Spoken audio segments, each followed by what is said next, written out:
Hello, everyone. Good day. Uh, as the saying goes, data is the new gold, and that's been in use for the last 5 to 8 years around the world. Uh, with that being said, my name is Dhananjaya Naronikar. You can call me DJ. I'm here to talk about future of data through implementation of an effective data governance framework. So normally when an organization has plenty of data, they really need to know how to use it and what are the frameworks, what are the structures behind which you are using which the data needs to be utilized.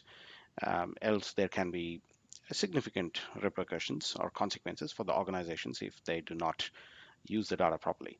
With that being said, I want to move into quickly um, providing an intro about CISO 360. Who are we? So CISO 360 is a multinational organization based out of Australia, UAE, and India.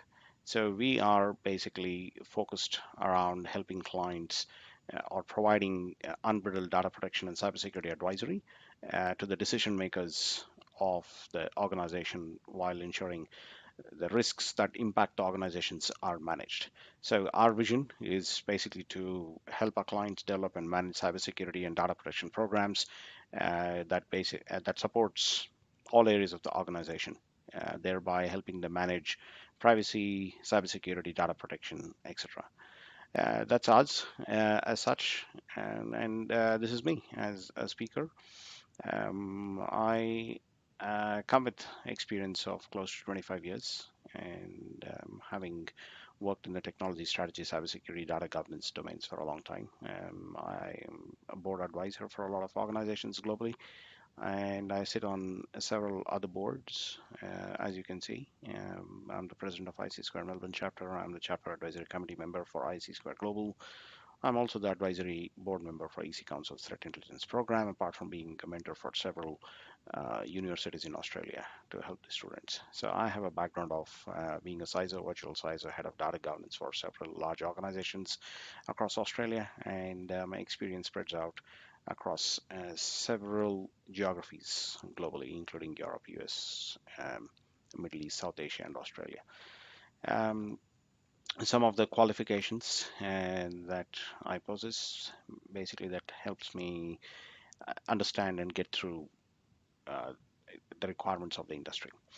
So getting straight into the domain, um, what is data first of all, and where do we, what is the kind of data we find?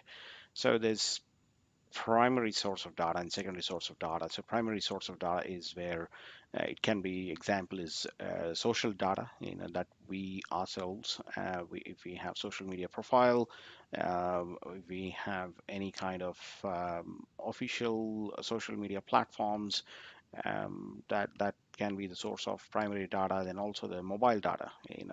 We as such use mobile phones for every other thing in today's life, so that includes online banking, or could be relating to using it from emails to looking at social media, accessing social media, or posting any other information relevant to the work or related to uh, personal information.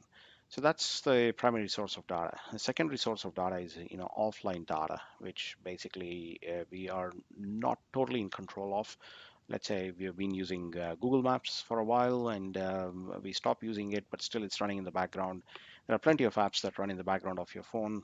Unless you know how to turn them off, they are on and they track a lot of information, and they collect a lot of information and send it off to locations which may not necessarily be in your home country. That's offline data, which does not necessarily mean that you have instigated collection of the data, but then the data gets captured as part of that. And there's purchase data. Purchase data is something which is not related to people, but it's more related to organizations that purchase bulk data from other organizations. There are organizations globally, in probably in the thousands, where they capture freely available data on the internet.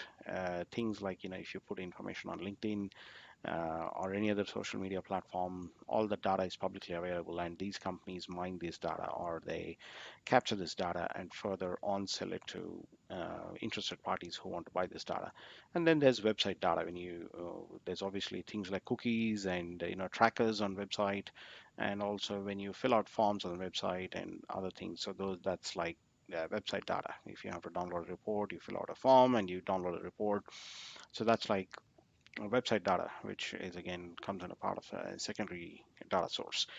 Um, with the data, having understood, what are the different data sources that we normally come across, there's a terminology around called as big data, which I'm pretty sure you've come across, which basically is kind of subdivided into structured data, unstructured data, and semi-structured. Structured and unstructured. Structured is more on where you have your proper databases, and you have your XML format, you have emails and other areas. So they form part of your structured data, and semi-structured data is where mostly your audio files or analog data or GPS data forms part of your semi-structured data. So these are different ways in which you can there are different types of data that you can have: structured, unstructured, and semi-structured data. Then I quickly want to touch upon on this area on data warehouse and data lake. There's a lot of conversation, a lot of misconception on what is a data lake, what's a data warehouse. And I found this very interesting image from Frontech. Again, this image is copied out of Trontic, but I thought this kind of explains very clearly what is a data warehouse, what's a data lake. So, data warehouse is primarily where your data is processed and organized into a single schema before being put into the warehouse. So, things like rows and columns in a table before that is kind of stored in a warehouse. And as you see, the warehouse itself, the data is organized. If you see the different colored dots in this funnel, that kind of shows that how the data is being organized properly within the warehouse. And obviously that can be further used for analysis, and that data can be uh, archived, or obviously it can be used multiple times since it is stored in a particular kind of schema.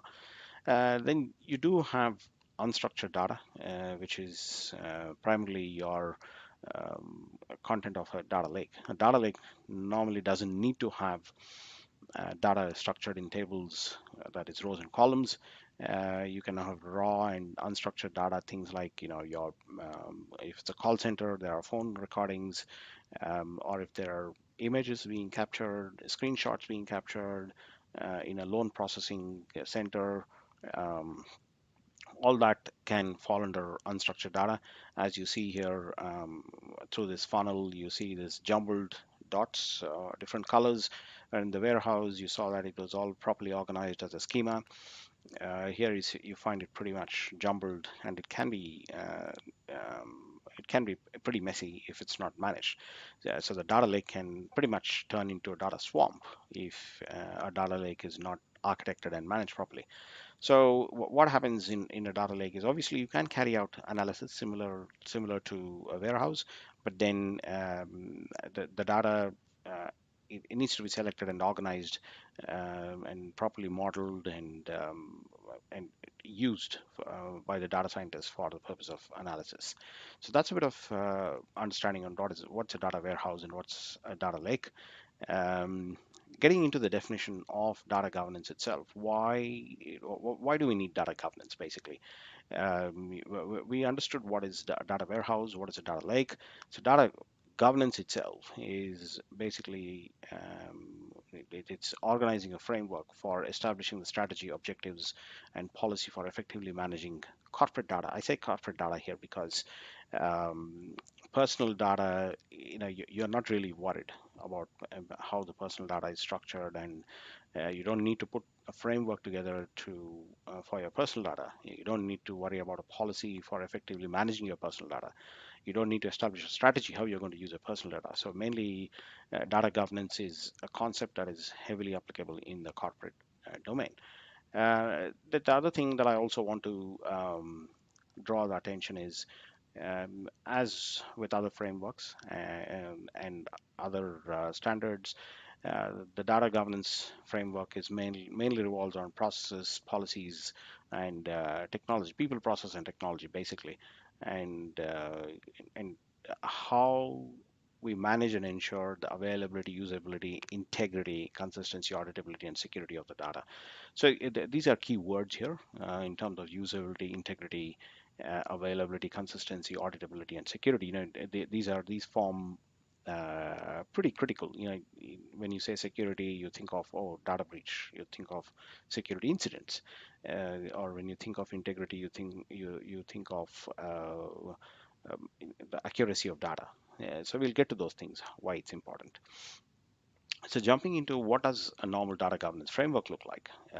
So obviously there are 5 pillars here, and which stand upon the horizontal layer that you see at the bottom is uh, people, process, and technology. All these 5 pillars of data governance are relevant or related to people, process, and technology. It says at the bottom, saying effective governance is an ongoing effort executed by people, enabled by process, and supported by technology. So there's scope for people, process, and technology here, having to work together in order to have effective data governance happening. So when you look at the pillars, you have data ownership, data stewardship, data roles, definition accessibility, reliable flow of data, then knowledge from the data that you have actually captured. So if things around policies, guidelines, and standards come under that, that's what dictates your data ownership.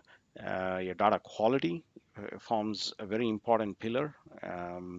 And how to protect the data, what are the requirements to protect the data, how should organizations handle the data, all that is derived through privacy, compliance, and security requirements. Normally, this is something that is set forth by regulators in the country, or there are laws guiding how should data be managed or how should data be handled within an organization.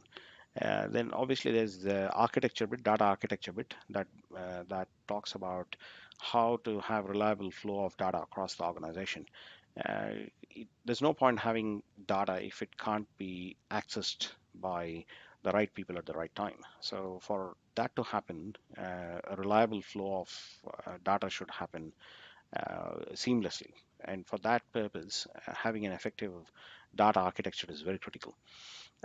Finally, the knowledge from the information or the data that you've collected is that you gain knowledge through carrying out reporting and analytics.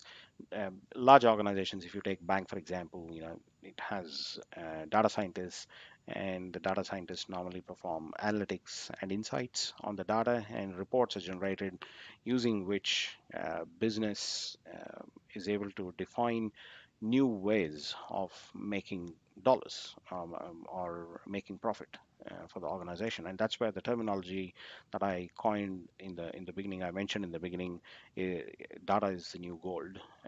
That's where it came up from. How to effectively use data, the knowledge from the data to make more dollars, make more money for an organization. Um, Ultimately, all this come together in order to drive data based decisions and outcomes that are measurable. And how to measure the outcomes is again through data, and we have seen many examples of this. One being the last couple of years, we have seen with pandemic a lot of data, the number of COVID infections, the number of people who have recovered from COVID, a lot of data that you can find country wise, region wise, and even state-wise, whichever country you're residing, state-wise, city-wise.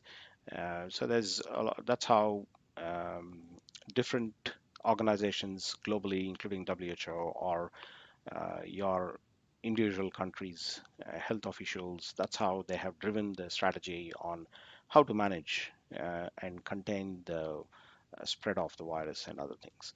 So it's all, again, it's all related to data and things like, if you just go to any of the search engines and type COVID data around the world, you'll get a link on. You click on it, it'll show various graphs, moving up, down, how the infections have gone up or how it's come down, how the death rates have gone up, come down. What's the current vaccination rate, and all that is data. End of the day, who has access to it, who owns it, um, and what kind of privacy applies to usage of the data, and what kind of security needs to be applied, data security, that is.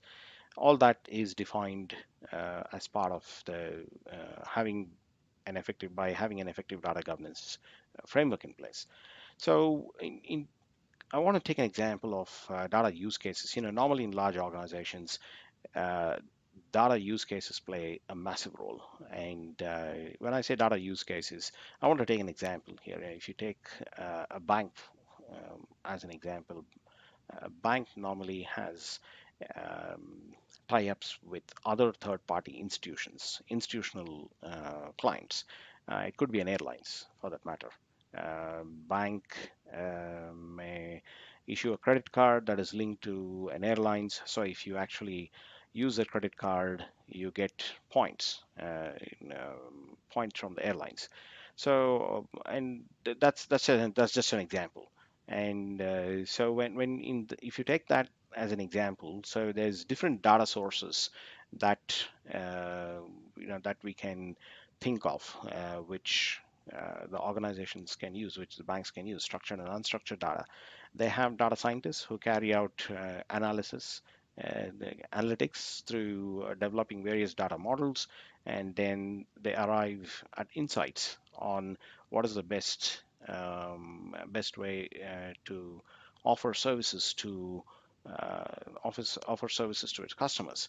So business teams gain insights through this, and they develop new products that can be offered to the clients of the bank. And the idea, ultimately they end up with certain ideas, which is used by sales and marketing team in coordination with business teams to use that refined data for generating more revenue for the bank. So that's just a classic example of how data use cases work. But very important thing with data use cases I want to actually point out is that um, uh, the privacy regulations play a very big role with data use cases, because sales and marketing team or business definitely want access to all the data all the time, unbridled, without restrictions. So which means then they can carry out any kind of analytics, arrive at any insights they want, and that can lead to more revenue generation. But end of the day, there are privacy regulations. Could be GDPR, it could be PDPA or PEPIDA, or any of these you know data privacy regulations that actually regulate how these organizations can actually use this data, and how much of data can be shared between, let's say, bank A with one of its institutional clients, and what kind of data can be shared. So there's strict regulations around personal information that can't be shared. Things around healthcare information cannot be shared with its clients. So all these restrictions apply. Even if certain data sets or certain information is to be shared with the institutional clients or their partners, banks need to be extremely careful so that personal information of people is not disclosed in an unauthorized manner, knowingly or unknowingly. And obviously, there are heavy repercussions.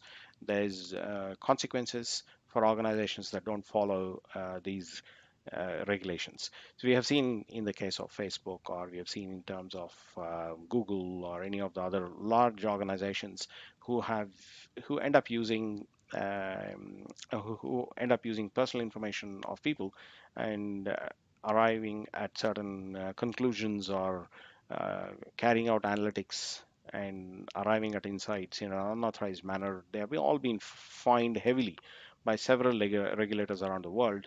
And even in case of if there is a data breach, right? And when this data is being used by the analytics team, and if there is a data leakage or data breach, then they get the source company from where this data was leaked or where it was breached, they get fined heavily by the regulators. We have seen in the case of British Airways when they lost personal information, specifically passport information and other personal information of travelers between a certain period of time.